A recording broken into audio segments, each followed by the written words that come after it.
So for this tutorial, you will need a plastic bag to hold the pollen, a Sharpie to label your pollen bag, and optionally a honey brush, just in case the pollen sticks to the bottom of the trap. Pollen collection will happen once every 2 weeks. To begin collecting pollen, insert the pollen stripping sheet. Remember that you will be engaging the pollen trap for 2 colonies in your apiary for each collection period. Leave the sheets in for a full 24-hour period before collecting your pollen samples. One useful tip is to engage the pollen trap either early in the morning or later in the evening when foraging activity is low.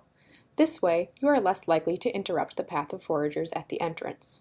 Another tip is to avoid collecting on days with bad weather, because your bees likely won't collect enough pollen for you to count.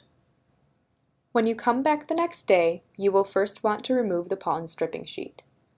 Then you can collect your pollen sample from the drawer. Knock the pollen into a plastic bag for temporary storage.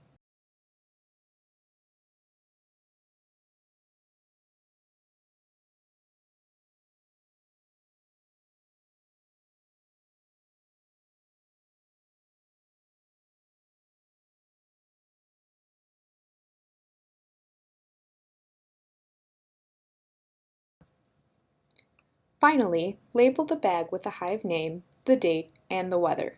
Remember that you will be collecting 2 samples from your apiary in separate bags each 24-hour collection period. When you get home with your samples, store them in your freezer until you are able to sort them.